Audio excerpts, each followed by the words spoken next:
প্রিয়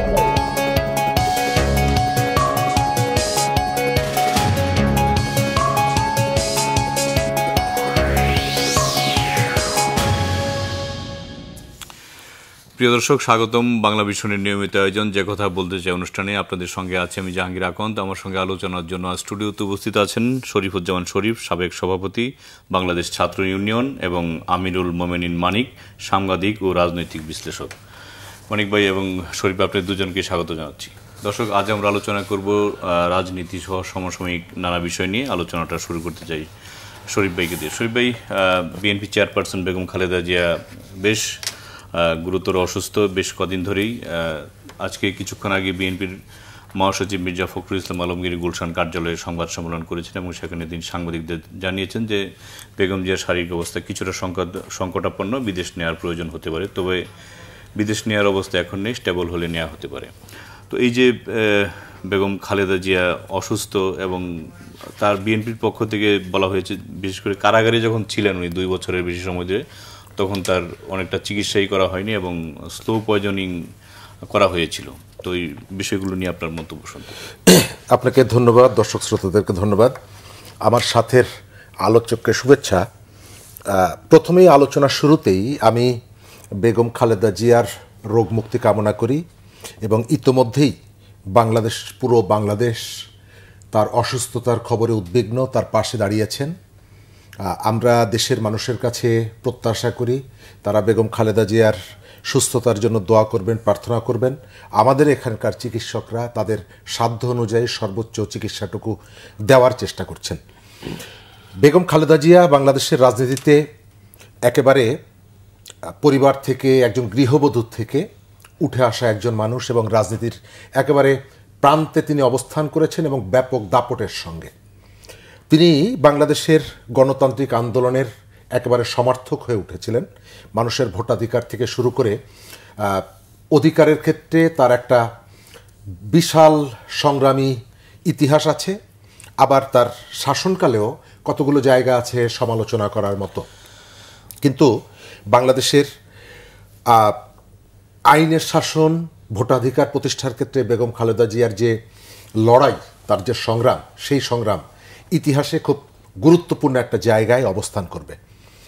তিনি বাংলাদেশের রাজনীতিতে একদিকে তিনি তার স্বামীকে হারিয়েছেন, আবার তার যে 2 সন্তান রাজনীতি করতে এসে একটি সন্তানকে হারিয়েছেন, আর একটি সন্তান দেশ থেকে অনেক দূরে অবস্থান করছে। আজকে সকালবেলায়, গতকাল থেকে কয়েকদিন আগের থেকে আমরা শুনছিলাম তার শারীরিক অবস্থা একটু একটু করে খারাপ হচ্ছে। আজকে সকালবেলায় তার সন্তান, অর্থাৎ এই পৃথিবীতে তার একেবারে স্বজনদের মধ্যে যারা বেঁচে আছেন তার মধ্যে সবথেকে কাছের যিনি, তার একমাত্র সন্তান যিনি, তার একটা স্ট্যাটাস, এটি সারা দেশের রাজনীতিতে মানুষের কাছে কিন্তু একটা ব্যাপক আবেদন এবং আলোড়ন সৃষ্টি করেছে। তিনি কিছুদিন আগে, অনেক দিন পরে, অনেক বছর পরে সন্তান এবং মায়ের একটা সাক্ষাৎ হয়েছিল কয়েক মাস আগে। তো আমি ওই ভিডিওটা মাঝে গত কয়েকদিন আগেও দেখছিলাম, যে দীর্ঘদিন পরে মা এবং সন্তানের যে আবেগ ঘন মুহূর্ত, এবং তাকে চিনতে পারছেন না কে, পাশ থেকে আর একজনে বলছেন যে ভাইয়া, এবং তারপরে তিনি যেভাবে জড়িয়ে ধরেছেন ও রে বলে, মানে মায়ের যে সন্তানের জন্য, সন্তান যত বড়ই হোক, সন্তানের জন্য যে মায়ের যে আকুলতাটা, তো নিশ্চয়ই তিনি এখন তার সন্তানের অনুপস্থিতিটা অনুভব করছেন। এটি হচ্ছে আমাদের আবেগের জায়গা, এটি হচ্ছে ভালোবাসার জায়গা, মা ছেলে, ছেলে মায়ের সম্পর্কের জায়গা। কিন্তু রাজনীতিতে আবার একটা জায়গা আছে। আমাদের দেশে একটা উত্থান পতন হয়েছে, একটা বিরাট পরিবর্তন হয়েছে। কিন্তু আজকে যেটা দেখলাম, যে বিএনপির ভারপ্রাপ্ত চেয়ারম্যান তিনি যে স্ট্যাটাসটা দিয়েছেন, তার মধ্যে তার ভেতরে যে রক্তক্ষরণটা বোঝা যাচ্ছে, মায়ের জন্য তিনি যে কষ্ট পাচ্ছেন, আসতে পারছেন না, এটি আমরা বুঝতে পারছি, এটি আমরা দেখতে পাচ্ছি। কিন্তু একই সঙ্গে কতগুলো প্রশ্ন আসে। সরকার প্রধান ডক্টর মোহাম্মদ ইউনূস তিনি নিজে ছুটে গেছেন, রাষ্ট্রপতি তিনি বিবৃতি দিয়েছেন, একাধিক উপদেষ্টা তারা দেখা করতে গেছেন, অর্থাৎ উপদেষ্টা পরিষদেও বেগম জিয়ার আলোচনা হয়েছে। তাহলে প্রশ্ন হচ্ছে যে দেশের ভেতরে এমন কোনো শক্তিশালী অন্য কেউ কি আছেন যারা ওই যেটা বলেছেন যে দেশে যাওয়ার সিদ্ধান্ত যেটা মেন করে যে আমার একার সিদ্ধান্ত বা আমার সিদ্ধান্ত নেওয়ার সেই ক্ষমতাটা বা সেই সীমাবদ্ধতাটা আছে, তাহলে এই সিদ্ধান্তটা কারা দিচ্ছেন? কে দেশে আসতে পারবেন, কে আসতে পারবেন না, কাকে থাকতে হবে, কাকে চলে যেতে হবে, এই যে সিদ্ধান্তগুলো, এই সিদ্ধান্ত আমাদের এখান থেকেই হচ্ছে। আমরা কিন্তু দীর্ঘদিন ধরে শুনেছি যে শেখ হাসিনা, আওয়ামী লীগের সরকার, আওয়ামী লীগের সময়ে তাদের অনেকগুলো মামলা টামলা এইগুলো আছে, আবার তাদের সময়েও কিন্তু আওয়ামী লীগের অনেক অভিযোগ আছে রাজনীতিতে, আওয়ামী লীগের প্রতি দমন পীড়ন ইত্যাদি ইত্যাদি। তো এখন যে সরকার, পুরো দেশের মানুষ, সমস্ত রাজনৈতিক দল যেখানে তার রোগ মুক্তি কামনা করছে, আমি শুরুতে যেটা বললাম, সারা বাংলাদেশ বেগম খালেদা জিয়ার পাশে দাঁড়িয়েছে, তাহলে এই জায়গাটায় কে এর থেকে শক্তিশালী কারা, পেছনে কারা, তারা বাধা দিচ্ছে? এক। দ্বিতীয়ত হচ্ছে যে এই যে অবস্থাটা হয়েছে, আওয়ামী লীগের চলে যাওয়ার পর তো আমরা ভেবেছিলাম যে আমাদের রাজনীতিতে কতগুলো ইতিবাচক পরিবর্তন হবে, রাজনীতিবিদরা তার যথাযথ সম্মানটা পাবেন, তারা দেশে রাজনীতি করার ক্ষেত্রে ভূমিকা রাখবেন। তাহলে এই যে বাধার জায়গাটা, তার মানে কি এই যে জুলাই অভ্যুত্থান একদিকে যেমন অগণতান্ত্রিক শাসনকে বিদায় করেছে, আবার জুলাই অভ্যুত্থান নতুন একটা ধারা সৃষ্টি করছে যেখান থেকে নো পলিটিক্স, মাইনাস পলিটিক্স, রাজনীতি থেকে কাউকে কাউকে বিদায় করে দেওয়া, এই ধরনের কোনো অবস্থা তৈরি করলো কিনা এটি আমাদেরকে ভাবতে হবে। মানিক ভাই, তারেক রহমানের আপনার যে স্ট্যাটাস সেটা সম্পর্কে কিছুটা আলোচনা করেছেন, আপনি নিশ্চয়ই এতক্ষণে পড়েছেন, আমি একটু পড়ি। তারেক রহমান জানান, এমন সংকটকালে মায়ের স্নেহ স্পর্শ পাবার তীব্র আকাঙ্ক্ষা যে কোনো সন্তানের মতো তারও রয়েছে, কিন্তু অন্য আর সবার মতো এটা বাস্তবায়নের ক্ষেত্রে একক সিদ্ধান্ত গ্রহণের সুযোগ অবারিত, একক নিয়ন্ত্রণাধীন নয়। স্পর্শকাতর এই বিষয়টি বিস্তারিত বর্ণনার অবকাশও সীমিত। তো বিকেলে আজকে প্রধান উপদেষ্টা প্রেস সচিব যেটি বলেছেন যে তারেক রহমানের দেশে ফেরা নিয়ে সরকারি কোনো বিধিনিষেধ নেই, কিন্তু নিরাপত্তার তো একটা প্রশ্ন থেকে যায়। বিধিনিষেধ নাই থাকতে পারে, কিন্তু নিরাপত্তার তো একটা প্রশ্ন থেকে যায় কিনা। অনেক ধন্যবাদ বাংলা ভিশনকে, ধন্যবাদ আপনাকে এবং শরীফ ভাইকে। এই মুহূর্তে যারা দেখছেন তাদের প্রতিও শুভেচ্ছা। অত্যন্ত গুরুত্বপূর্ণ বিষয়ে অবতারণা করেছেন বিএনপির ভারপ্রাপ্ত চেয়ারম্যান তারেক রহমান। যে লাইনটি আপনি পড়লেন যে এই স্পর্শকাতর বিষয়ে বিস্তারিত বলারও কোনো অবকাশ নেই, তাহলে এর পেছনে কি আছে? ডিপ স্টেট, আমরা রাষ্ট্রের ভেতরে রাষ্ট্রের কথা যেটা বলি, সেই ডিপ স্টেট থেকে কি কোনো কলকাঠি নাড়া হচ্ছে, অথবা এমন কোনো অকথিত অজানা বিষয় আছে যে কারণে এই মুহূর্তে মায়ের এরকম চরম বিপদেও, অসুস্থতায় তারেক রহমান দেশে ফিরতে পারছেন না?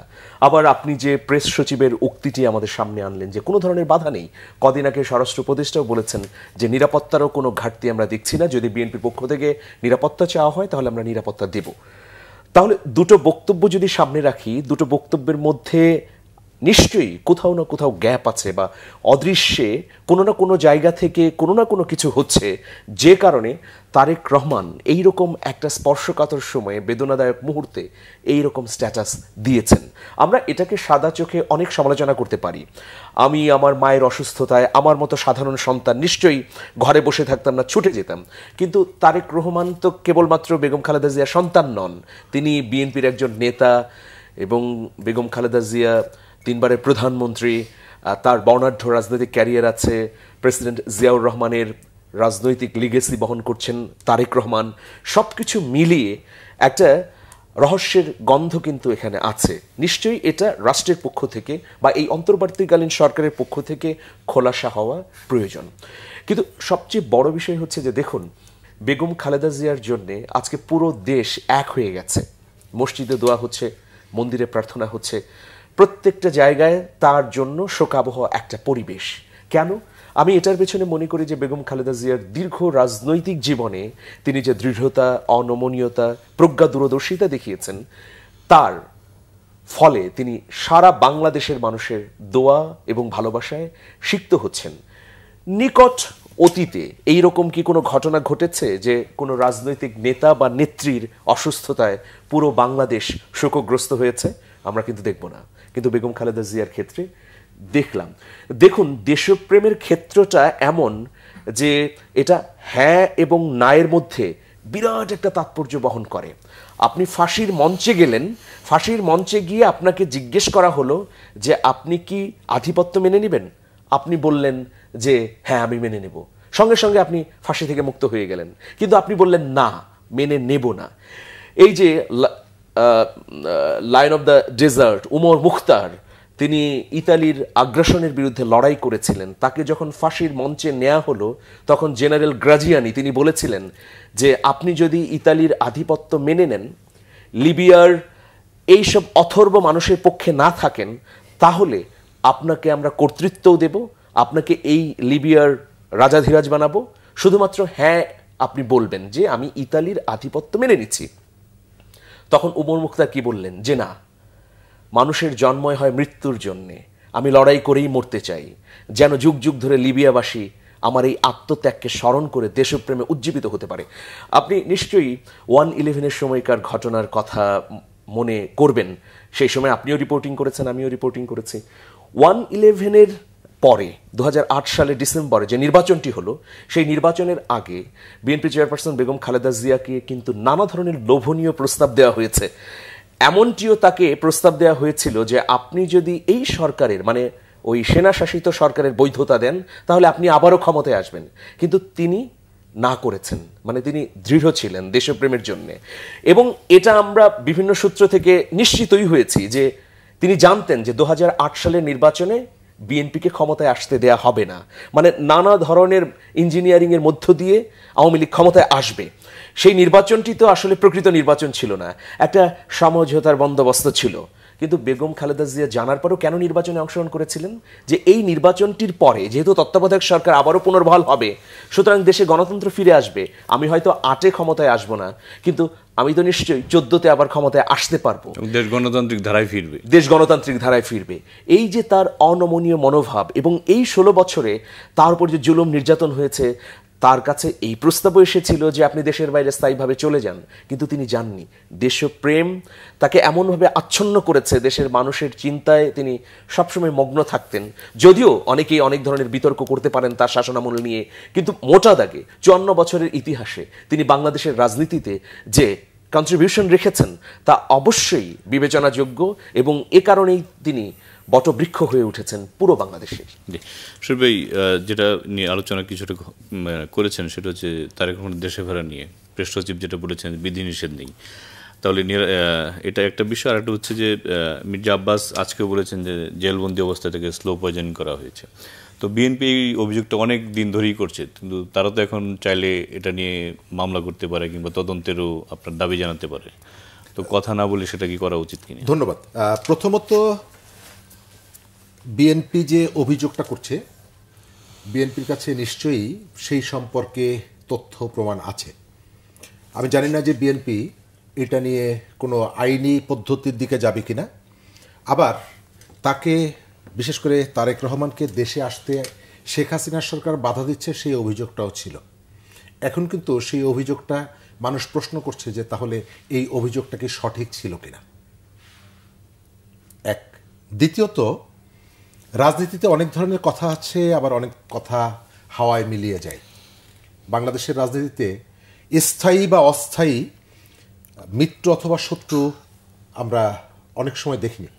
1/11 সময় দুটো দল যে জায়গাটা দাঁড়িয়েছিল, আবার 1/11 পরের গত 15 বছরে দুটো দলকে নো রিটার্নের জায়গায় নিয়ে গেছে। এখন প্রেস উইংয়ের পক্ষ থেকে একটা বক্তব্য এসেছে।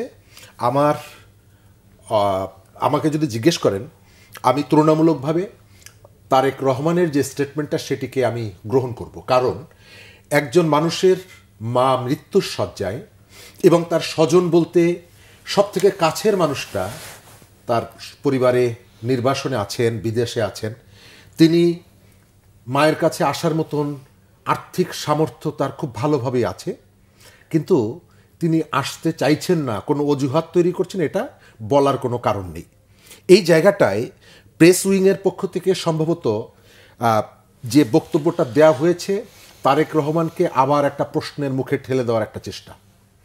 এবং আমি সন্দেহ করি এই যে ব্যক্তিদেরকে এই সরকারের আশপাশে দেখছি তাদের একটা বড় অংশ বেগম খালেদা জিয়া এবং শেখ হাসিনাকে রাজনীতির থেকে মাইনাস করার জন্য 111 সেই সময়ের যে প্রজেক্ট সেই প্রজেক্টের সঙ্গে এরা ছিলেন। তাদের অনেকেই এই সরকারের আশপাশে আছেন। এমনকি সেই সময় যে নতুন রাজনীতির কথা বলে যারা যাত্রা শুরু করেছিলেন, আমাদের প্রধান উপদেষ্টা একটা নতুন দল করেছিলেন। সুতরাং 111-এর সেই যে ভূত, সেই যে কনসেপ্ট, সেই যে ধারণাগুলো সরকারের মধ্যে নেই, এটা আমি বিশ্বাস করি না। সরকারের জায়গা থেকে স্পষ্ট করতে হবে, যেহেতু তারেক রহমানের পক্ষ থেকে যেটা মিন করা হয়েছে সম্ভবত কতগুলো শর্ত বা চাপ তার উপরে আছে এবং নিরাপত্তাহীনতায় তিনি ভুগছেন। এই জায়গাটা সরকার কেন বলতে পারে না যে আমরা এই দায়িত্বটা গ্রহণ করছি? এর আগে কিন্তু কিছুদিন আগেও দেখা গেছে লুৎফুজ্জামান বাবর সাহেব তিনি কিন্তু স্বরাষ্ট্র উপদেষ্টার সাথে দেখা করেছেন এবং আমরা শুনেছি এই আলোচনাগুলো হচ্ছে তারেক রহমানের নিরাপত্তা নিয়ে। এই যে তারেক রহমানের যে স্টেটমেন্ট, এই স্টেটমেন্টের ভেতর থেকে আপনাকে আর একটা মেসেজ দিয়ে যাচ্ছে যে আপনি যে বাসযোগ্য একটা বাংলাদেশ গড়ার জন্য চেষ্টা করেছিলেন, প্রায় 1000 খানেক মানুষ জীবন উৎসর্গ করেছে, সেই দেশটা নানা রাজনৈতিক ইকুয়েশনের কারণে এটিকে আবার একটা জঙ্গলে পরিণত করা হচ্ছে বা হয়েছে। এই যে ঘটনা, এই ঘটনার দায় আপনি এড়াতে পারেন না। 5ই আগস্টের পর জেলখানার গেট খুলে দিয়ে আপনি শত শত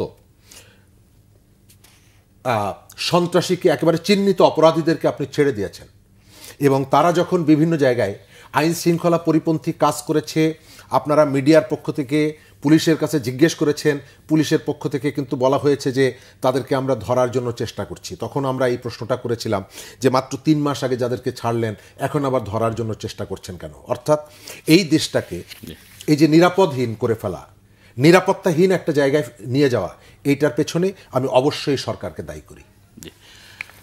আমরা অন্য একটি প্রসঙ্গে যাচ্ছি, সেটা হচ্ছে যে আজকে প্রধান নির্বাচন কমিশনার জানিয়েছেন ডিসেম্বরের 2য় সপ্তাহে ত্রয়োদশ জাতীয় সংসদ নির্বাচনের তফসিল ঘোষণা করা হবে। তো আপনি তো দীর্ঘদিন সাংবাদিকতা করেন এবং অনেকগুলো নির্বাচন কাভার করেছেন।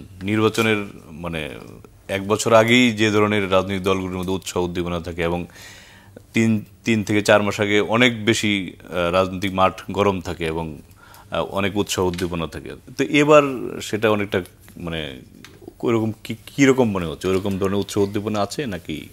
আজকে প্রধান নির্বাচন কমিশনার সিইসির পক্ষ থেকে যে ঘোষণাটি এলো যে ডিসেম্বরের 2য় সপ্তাহে তফসিল ঘোষণা করা হবে, আমি এই ঘোষণায় খানিকটা আশাহত হয়েছে। আমি ভেবেছিলাম যে প্রথম সপ্তাহে হবে, ডিসেম্বরের 2, 3, 4 এর মধ্যে হয়ে যাবে, কিন্তু আজকে বলা হলো যে 2য় সপ্তাহ মানে 15 তারিখের পরে হয়তো করবে। এখন দেখুন আজকে খুব ইন্টারেস্টিং একটা ঘটনা ঘটেছে, সেটা হচ্ছে যে আজকে একটা মহড়া ছিল যে নির্বাচনটি কিভাবে অনুষ্ঠিত হবে। তো সেই মহড়ায় যে ভয়াবহ অব্যবস্থাপনা আজকে ফুটে উঠেছে, এটাতে কিন্তু খুব আশাব্যঞ্জক হওয়া যায় না যে আগামী নির্বাচনটা সুষ্ঠু, সুন্দর এবং নির্বিঘ্নভাবে এই কমিশন করতে পারবে। কদিন আগের ঘটনা, একটা সীমানা সংক্রান্ত বিষয়ে শুনানি হচ্ছিল, সেখানে বিএনপির পক্ষ থেকে ব্যারিস্টার রুমিন ফারহানা এবং এনসিপির আতাউল্লাহ উপস্থিত ছিলেন। তো তাদের উপস্থিতিতেই 2 দলের নেতাকর্মীরা সংঘাতে জড়িয়ে যায়, কিল ঘুষি, এরপরে একটা অস্থিতিশীল পরিবেশ তৈরি হয়। সেই মিলনায়তনে প্রধান নির্বাচন কমিশনার স্বয়ং উপস্থিত ছিলেন। আমি ভিডিও ফুটেজ বারবার টেনে টেনে দেখেছি, দেখলাম যে পুলিশ ঠুঠো জগন্নাথের মতো দাঁড়িয়ে আছে, পুলিশ কিছুই করছে না। কেন করছে না? পুলিশ হয়তো ভাবছে যে এনসিপি তো এখন ক্ষমতায়, এই মুহূর্তে অন্তর্বর্তীকালীন সরকার তো এনসিপি সমর্থিত, আবার কামিং সুন বিএনপি, সুতরাং কাকে রুখতে গিয়ে কি হয়ে যায়, আমার চাকরি থাকে কিনা। আবার এখন প্রশাসনের কোনো কোনো কর্মকর্তা মনে করেন যে জামাত ক্ষমতায় আসছে, তাহলে এই যে মনস্তাত্ত্বিক জায়গায় ভয়াবহ অবস্থা আমাদের প্রশাসনিক কর্মকর্তাদের, বিশেষ করে বিগত সময়ে আমরা দেখলাম ডিসি এসপিদের নতজানু অবস্থা, এই অবস্থা যদি থাকে আর এই নির্বাচন কমিশনের যদি দুর্বলতাগুলো স্পষ্ট হয়ে ওঠে, তাহলে সুষ্ঠু এবং অবাধ নির্বাচনটি কিভাবে হবে সেটা নিয়ে আমরা খুব আশা রাখতে পারছি না। তবে যদি 1 মাসের মধ্যে আরও সক্ষমতা দেখাতে পারে, আরও যদি গুছিয়ে আনতে পারে এবং রাজনৈতিক দলগুলো যদি সহযোগিতা করে নির্বাচন কমিশনকে, তাহলে একটা সুন্দর নির্বাচন উপহার দিতে পারবেন হয়তো, যেটা প্রধান উপদেষ্টা বলেছেন যে ইতিহাসের একটা নজির তৈরি হবে এই নির্বাচনের মধ্য দিয়ে। কিন্তু আপনি যেটা বলেছেন, হ্যাঁ, সব রাজনৈতিক দলগুলোর মধ্যে বিপুল উৎসাহ উদ্দীপনা এখনো তৈরি হয়নি নির্বাচনকে ঘিরে। এটা কেন, কি কারণে? এটার পেছনে অনেকগুলো কারণ থাকতে পারে। ধরুন, অনেক আগেই জামাত তার প্রার্থীদের প্রাথমিক নাম ঘোষণা করে দিয়েছে, কিন্তু বিএনপি এখনো অনেকগুলো আসনে চূড়ান্ত তালিকা প্রকাশ করেনি, বা যে তালিকা প্রকাশ করেছে সেটাও সর্বশেষ চূড়ান্ত নয়। এটা একটা কারণ হতে পারে। বিএনপির নেতা তারেক রহমান কবে ফিরবেন, ফিরলে নেতাকর্মীরা চাঙ্গা হয়ে উঠবেন বা তৃণমূল পর্যায়ে ব্যাপক সাড়া জাগাবে, এই রকম আলোচনাও আছে। এরপরে অন্যান্য রাজনৈতিক দলগুলো, যেমন এখন জোট নিয়ে নানা ধরনের আলোচনা চলছে। তবে ডিসেম্বর, তার মানে হচ্ছে আমাদের হাতে আর মাত্র 2 মাস আছে। এখন পুরো বাংলাদেশ নির্বাচনের ট্রেনে উঠে যাওয়ার কথা ছিল, সেটা হয়নি। এর পেছনে অবশ্যই নির্বাচন কমিশনের দায় নিতে হবে। কারণ নির্বাচনগুলোর আগে যে ধরনের প্রক্রিয়া আমরা দেখেছি, যেমন আমি কোন নির্বাচনের কথা বলতে পারি, 2001-এর কথা বলি, 96-এর কথা বলি, অথবা 90-এর নির্বাচনের কথা যদি আমরা বলি, 91 নির্বাচন। তো এই নির্বাচনগুলো যেভাবে উৎসব মুখর হয়ে উঠেছিল সেই রকমটি এখনো দৃশ্যমান হয়নি। তবে 16 বছরে যে নির্বাচন হয়েছে তার চেয়ে এখন অনেকটাই উদ্দীপনাময়। আপনি দেখবেন রাস্তাঘাটে নানা ধরনের প্রতীকের পোস্টার। আমরা তো 16 বছর একটা প্রতীক বা 2টা প্রতীকেরই পোস্টার বা প্রচারণা দেখেছি। সেই জায়গায় কিছুটা ব্যতিক্রম আছে। তবে এবার যেহেতু গণ অভ্যুত্থানের পক্ষের সব রাজনৈতিক দলই মুখ্য ভূমিকা পালন করছে, সুতরাং নিরপেক্ষতার ক্ষেত্রে একেবারে চুলচেরা মানদণ্ডে থাকতে হবে। কারণ সবাই তো গণ অভ্যুত্থান চেয়েছে, নতুন বাংলাদেশের সবাই সারথি। তো সুতরাং আপনাকে কি মনস্তাত্ত্বিকভাবে খুবই স্বচ্ছতা রাখতে হবে। আপনি কারো পক্ষে ঝুঁকে যাবেন, কেউ ক্ষমতায় আসছে এরকম মনে করবেন, এটা এই যে মনস্তাত্ত্বিকভাবে নিজেকে বন্ধক রেখে কখনোই একটা সুষ্ঠু এবং অবাধ নির্বাচন করা যাবে না। এক্ষেত্রে অবশ্যই নির্বাচন কমিশনকে মুখ্য ভূমিকা পালন করতে হবে এবং এই ভূমিকার মধ্য দিয়ে একটা সুষ্ঠু নির্বাচন হতে পারে। শরীফ ভাই, এই যে মানিক ভাই বলছিলেন যে অবাধ সুষ্ঠু নির্বাচন করার সক্ষমতা দেখছেন না কমিশনের, বর্তমান কমিশন, আপনি কি মনে করেন? প্রথমত আমি এখনো নির্বাচনের ব্যাপারে সন্দিহান। কেন? এখানে প্রতিনিয়ত রাজনৈতিক পরিস্থিতির নতুন নতুন সমীকরণ ঘটছে। বাংলাদেশের সবথেকে এই সময়কালের বৃহৎ রাজনৈতিক দল, যে দলটি গত 1.5 দশক নানা ধরনের নিষ্ঠুরতার মুখোমুখি হয়েছে কিন্তু ভোটের অধিকারের জন্য দৃঢ়তা দেখিয়েছে, সেই দলটির প্রধান তার মায়ের জীবন মৃত্যুর সন্ধিক্ষণে তিনি দেশে আসতে পারছেন না, এবং অবশ্যই এটা কাউকে না কাউকে এই ব্যবস্থাটা কেউ না কেউ করেছেন, এই দায় আছে। তো এই ধরনের রাজনীতিকে নিয়ন্ত্রণ করার সুযোগ এখন পর্যন্ত আছে, দলকে নিয়ন্ত্রণ করার সুযোগ আছে, প্রতিবন্ধকতা সৃষ্টি করার সুযোগ আছে। সুতরাং এই ধরনের একটা অবস্থায় একটা সরকার, সে একটা নির্বাচনের ভেতর থেকে, অথবা সরকারের পেছনে যদি কেউ থেকে থাকে, তারা নির্বাচনের ভেতর থেকে সরকার বদল করার ক্ষেত্রে আন্তরিকতা প্রদর্শন করবে। এটি সময় যত যাচ্ছে প্রশ্নটা তত বাড়ছে। এক। দ্বিতীয়ত হচ্ছে সরকারের নিরপেক্ষতা। এখন পর্যন্ত আমি দেখছি যথেষ্ট ঘাটতি আছে নিরপেক্ষতার জায়গায়। আপনি যদি আমাকে উদাহরণ জিজ্ঞেস করেন, আমি সবার আগে বলবো যে সম্প্রতি আরপিও সংশোধন করে যে কাজটি করা হয়েছে, এটাকে নির্বাচনী ফলাফলকে প্রভাবিত করার জন্য এটা করা হয়েছে। জোটবদ্ধ হলে নিজ নিজ দলের প্রতীকে নির্বাচন করা। বিএনপি অনেক বিষয় আপত্তি করেছে, বিএনপির মতামত গ্রহণ করেছে। সরকার প্রধান এখান থেকে লন্ডন চলে গেছেন বিএনপির প্রধানের সাথে দেখা করার জন্য, কিন্তু ঢাকায় বিএনপি স্মারকলিপি দিয়ে বলেছে যে এই যে দলীয় প্রতীক ছাড়া নির্বাচন করা যাবে না, এই বিধানটা বাতিল করার জন্য। ইসি আলোচনা ছাড়া এটি করেছে। বিএনপি দাবি করার পরেও প্রধান উপদেষ্টার নেতৃত্বে উপদেষ্টা পরিষদ সেটিকে অ্যাপ্রুভ করেছে এবং খুবই স্বল্প সময়ের মধ্যে একেবারে নাটকীয়ভাবে প্রজ্ঞাপন জারি করে সেটিকে এস্টাবলিশ করেছে। এর ভেতর থেকে আগামী নির্বাচন যদি হয়, নির্বাচনের ফলাফল একটা বিরাট প্রভাব সৃষ্টি করার সুযোগ আছে।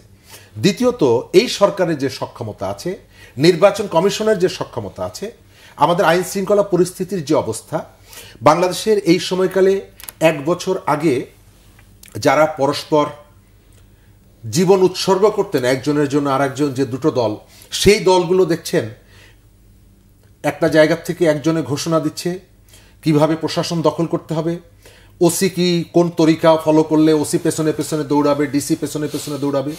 তার অর্থ হচ্ছে প্রশাসনকে দখল করা, ভেতর থেকে দখল করা হয়েছে, প্রশাসনকে ভেতর থেকে দখল করে ফেলা হয়েছে, হয়তো সব জায়গায় না হলে কোথাও না কোথাও। সেকেন্ড হচ্ছে পাবনাতে দেখলেন প্রকাশ্য অস্ত্র নিয়ে গুলি করছে। তো এই অস্ত্র, যে অস্ত্রটি প্রদর্শন করা হয়েছে গুলির কাজে, আপনার কি মনে হয় যে এই একটা মাত্র অস্ত্র তাদের কাছে আছে? এই যে গণ অভ্যুত্থানের সময় লুণ্ঠিত একেবারে অত্যাধুনিক অস্ত্রগুলো, এগুলোকে ব্যবহৃত হবে না? আমার ধারণা করি এগুলো ব্যবহৃত হবে। অর্থাৎ সরকার যতই তার সফলতার ঢোল পেটাক না কেন, যতই আশাবাদের কথা বলুক না কেন, নির্বাচনটা হবে খুবই চ্যালেঞ্জের। এবং এই নির্বাচনে আমার ধারণা এই যে মিত্র যারা দীর্ঘদিন রাজনৈতিক মিত্র ছিল, এবং আপনি খেয়াল করে দেখছেন যে একটা দল আর একটা দলের বিরুদ্ধে যে অভিযোগ তুলছে, তাদের ফোনে আড়ি পাচ্ছে, তারা কার সাথে কথা বলে সেটি নিজেরা সংগ্রহ করছে, আবার পাবলিকের কাছে বলে দিচ্ছে। অর্থাৎ রাজনীতিতে ভোটের ক্ষেত্রে অতীতের যে সংস্কৃতি, সেই সংস্কৃতির খুব একটা যে পরিবর্তন হবে এবারের নির্বাচনে, এই ধরনের কোনো আশাবাদ আমি দেখি না। জি মানিক ভাই, সেটা হচ্ছে যে নিশ্চয়ই আপনি এরকম প্রশ্নের মুখোমুখি হন, শরীফ ভাই হয়, যে নির্বাচন হবে কিনা। নির্বাচনের মাত্র আছে আর 3 মাস, এখনো যদি আপনাকে এইসব প্রশ্নের মানে মানুষের যে ধোঁয়াশা তৈরি হচ্ছে যে হবে কি না, এটা আসলে কেন তৈরি হচ্ছে? এটা হচ্ছে এই রাষ্ট্রযন্ত্র এবং রাষ্ট্রযন্ত্রের চারপাশে যে প্রতিষ্ঠানগুলো আছে, যেগুলোকে সাংবিধানিক প্রতিষ্ঠান বলা হয়, সেই প্রতিষ্ঠানগুলোর কোনোটির আসলে অব্যবস্থাপনা, অদক্ষতা এমনভাবে স্পষ্ট হয়ে উঠছে, যে কারণে অনেকের মধ্যে আশঙ্কা দেখা দিয়েছে যে নির্বাচনটি কি আদৌ হবে। আমি এই টকশো থেকে আজকে আমি বলতে চাই যে কালকেই যদি প্রধান উপদেষ্টার প্রেস সচিব শফিকুল আলম একটা ঘোষণা দিতে পারেন যে জনাব তারেক রহমান আপনি দেশে আসুন, আপনার পূর্ণ নিরাপত্তার ব্যবস্থা আমরা করব, এক্ষেত্রে আমরা সামান্যতম কার্পণ্য করব না, এটা যদি রাষ্ট্রের পক্ষ থেকে ঘোষণা দেওয়া হয় তাহলে তো অনেক কিছু খোলাসা হয়ে যায়। এটা বলা উচিত। তারেক রহমানের এই স্ট্যাটাসের পর এটা কিন্তু দায়িত্ব হয়ে পড়েছে, না হলে একটা সন্দেহ সংশয় নির্বাচনের আগে আরো ঘনীভূত হবে। এখন প্রথম বিষয় হচ্ছে যে গণ অভ্যুত্থানের মধ্য দিয়ে প্রতিষ্ঠিত এই সরকার কতটা নতজানু অবস্থা দেখিয়েছে, আসলে এটা বলার অপেক্ষা রাখে না। আমরা দেখেছি গত 3-4 মাস ধরে সংস্কারের নামে জাতীয় ঐক্যমত্য কমিশন দিয়ে রাজনৈতিক দলগুলোর পেছনে পেছনে তারা ঘুরেছে। আবার যখন চূড়ান্ত পর্যায়ে জুলাই সনদ তৈরি করেছে, তখন রাজনৈতিক দলগুলো সেই সব সিদ্ধান্তকে বাদও দেওয়া হয়েছে।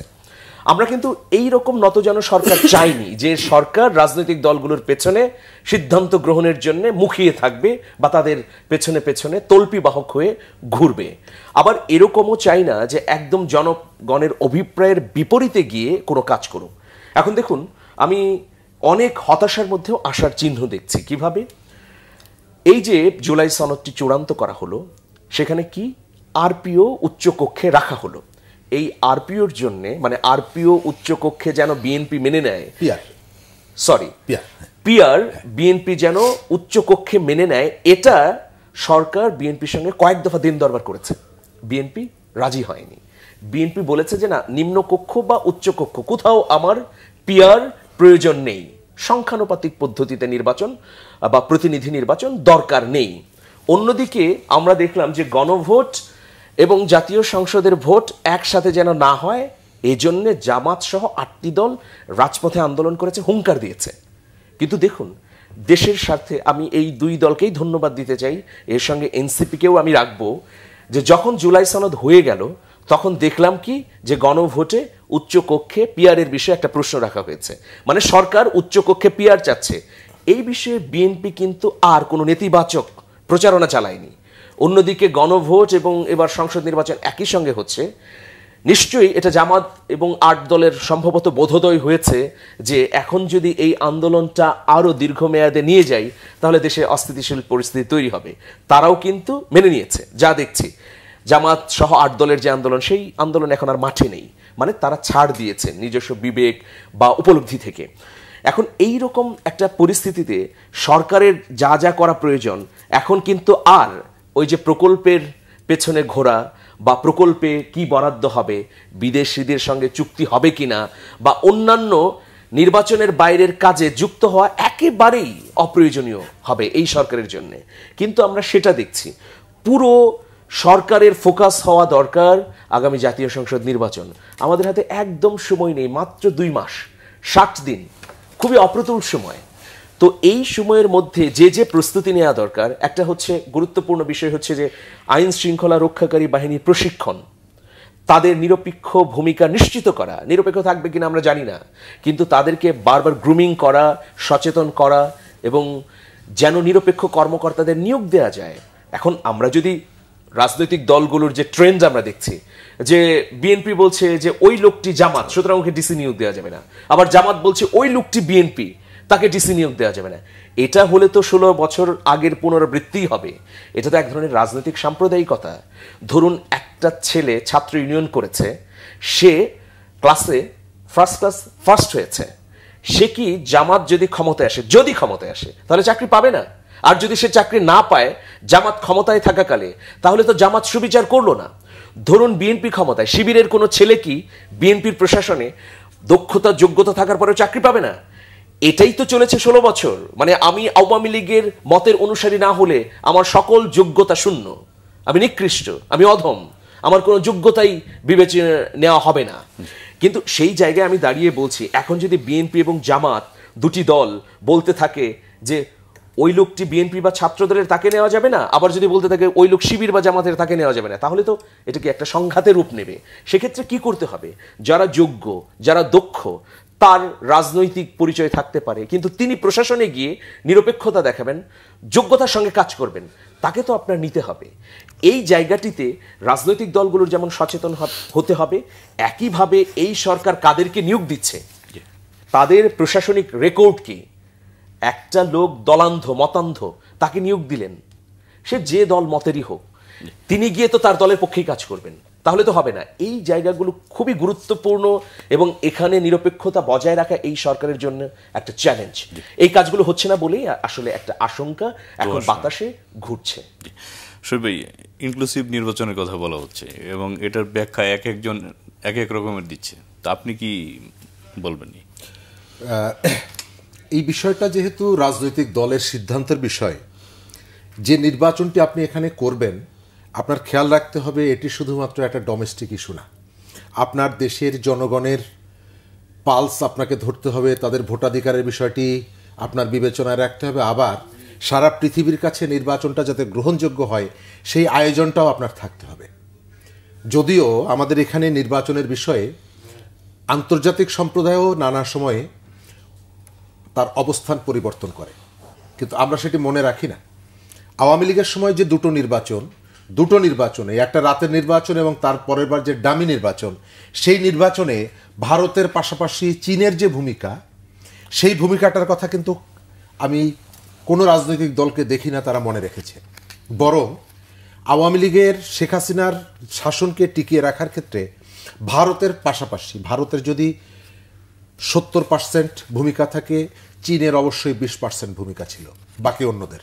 কিন্তু সেই চীন আপনার কাছে 5ই আগস্টের পর সে একেবারে ধবধবে পরিষ্কার হয়ে গেল। সমস্ত দায় আপনি একমাত্র ভারতের কথা বলছেন, ভারতের দায় আছে, কিন্তু সম্পূর্ণ দায় দায়িত্ব ভারতের। আর যে চীন নির্বাচনের পরের দিন এসে প্রথম, রাতের নির্বাচনের পরদিন সকালবেলা এসে প্রথম ফুল দিল শেখ হাসিনাকে সবার আগে তারা, এবং 24-এর আমিডামি নির্বাচনে শুধুমাত্র ফুল দেওয়া না, প্রেস কনফারেন্স করে বলল এই সরকারের বিরুদ্ধে কেউ যদি কথা বলে আমরা তাদেরকে প্রতিহত করব। সেই চীন আপনার গণতন্ত্রের বন্ধু হয়ে গেল। তার অর্থ হলো আপনি বন্ধু সিলেকশনের ক্ষেত্রে আপনি গায়ের রং, ধর্ম, এই বিষয়গুলো বিবেচনা করেন। ইনক্লুসিভ নির্বাচন, এটা আমরা আগেও বলেছি, বেশি সংখ্যক মানুষ ভোটাধিকার প্রয়োগ করার মতন যে পরিবেশ, একই সঙ্গে রাজনৈতিক দলগুলোর অংশগ্রহণের যে সুযোগ, আপনি আইন দিয়ে গায়ের জোরে যদি কাউকে এখান থেকে দূরে রাখতে চান, তাহলে সেই নির্বাচন নিয়ে আপনার নির্বাচনের পরে প্রশ্ন উঠবে।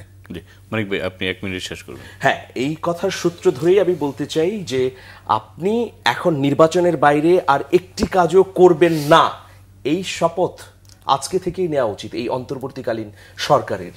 এখনো আমরা তো মাঝ পর্যায়ে গুছিয়ে উঠতে পারিনি। এই যে একটা জায়গা থেকে যে বডি ক্যামেরা থাকবে আইন শৃঙ্খলা রক্ষাকারী বাহিনীর সদস্যদের, সেই জায়গা থেকে হঠাৎ করে সরে এলেন একজন উপদেষ্টা, বললেন যে না, বডি ক্যামেরা এখন আমরা কিনতে পারবো না। এরপরে আরো যে বিষয়গুলো আরপিওতে এসেছে সেগুলোকে আমি মনে করি যে গণবান্ধব, মানুষের প্রয়োজনে এসেছে অনেকগুলো বিষয়ে, তো সেই বিষয়গুলো যেন পুঙ্খানুপুঙ্খভাবে বাস্তবায়ন করতে পারে নির্বাচন কমিশন, সেগুলোতেই এখন অন্তর্বর্তী সরকারের শতভাগ মনোযোগী হওয়া দরকার। আমরা একেবারেই শেষ প্রান্তে, আজ এ পর্যন্তই। প্রিয় দর্শক, আজ এ পর্যন্তই। ভালো থাকবেন, সুস্থ থাকবেন সে প্রত্যাশায় আজকের মতো এখানে বিদায় চাইছি। সঙ্গে থাকার জন্য ধন্যবাদ সবাইকে।